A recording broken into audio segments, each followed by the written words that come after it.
Today in our 2010 Acura MDX, we're going to be installing Curt's 4-way flat to 5-way flat trailer wiring adapter. This adapter is going to allow you to take your 4-pole wiring on your MDX and convert it to 5-pole wiring. 5-pole wiring is a lot less common than your 4-pole wiring, so you typically don't find kits out there that just install straight 5-pole wiring. But if your trailer does have a 5-pole and you need this, it simply plugs in, and to get those reverse lights working, you can take your blue wire here and route it to your reverse lamp circuits on your vehicle. It comes with the wiring and quick splice to get that connected. We'll begin our installation at the back of the vehicle with the liftgate open. We'll need to connect the reverse lamp circuit wire. Now the one that comes with your kit isn't going to be long enough to reach your connector, so we're going to have to extend this. You can pick up additional wire here at etrailer.com.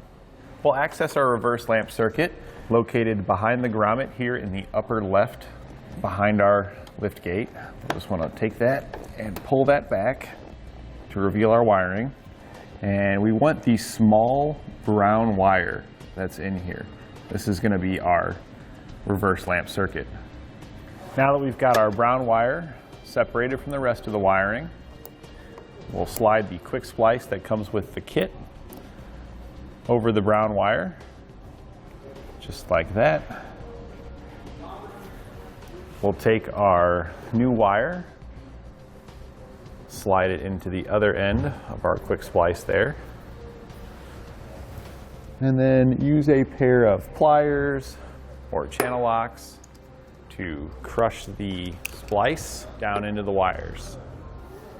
After you've got it crimped down, just close your plastic end there and we can reinstall our grommet.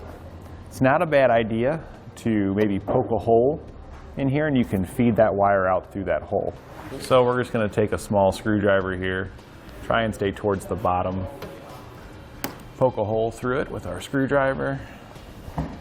Then we'll take the other end of our wire and we're going to poke that from the inside out through that hole.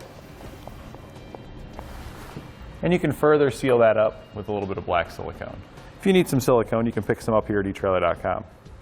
We can then take our wiring, we're going to route it down to our 4-pole connector, wherever you have that mounted.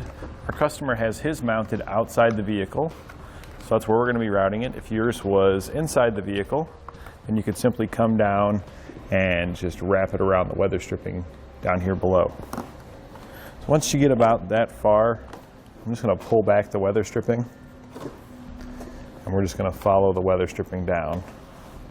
Now if you're going outside, we're going to keep following that weather stripping down, bringing our wiring along the way until we get about here where we can go down through the open seam underneath our weather stripping. And here you can just reach up behind the bumper, grab that wiring, and pull it down. Then you can just push the weather stripping back into place.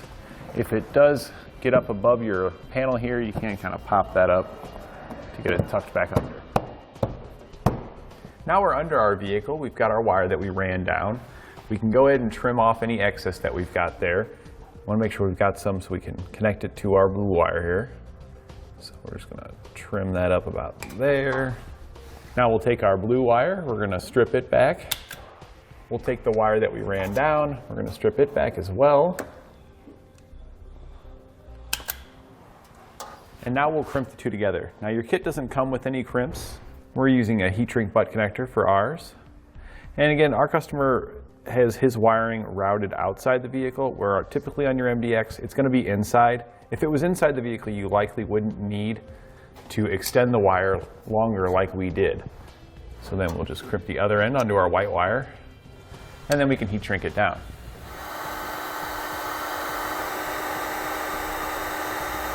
Now we can take the excess, we're going to zip tie that to our 4-pole wiring. Now, no zip ties come with your adapter, but you can pick some up here at etrailer.com. Now everything's all connected, and all we need to do is plug our 4-pole end into our 4-pole flat on our vehicle and plug our additional circuit in right there. And you're ready to now plug up to your 5-pole connector on your trailer and hit the road. Now we can test everything out. You can either plug this into your trailer to test it out, or you can use a test light like the one I have here. So we're going to hook our ground up to the exposed terminal there coming out of our connector. I've got the hazard lights turned on as well as the headlights, and that'll be enough to check all of our circuits except for the additional one that we ran, which is for our reverse lights. You should have on your brown wire a taillight circuit that'll come up solid. Our yellow and green wires are our left and right turn signals, so they should be flashing with our hazards. These also double as your brakes. And lastly, we have this one here. We'll have to put the vehicle in reverse in order to test that. So you may need some extra assistance because you don't want to be back at the vehicle when it's in reverse with nobody inside. And you can see our reverse lights are working properly.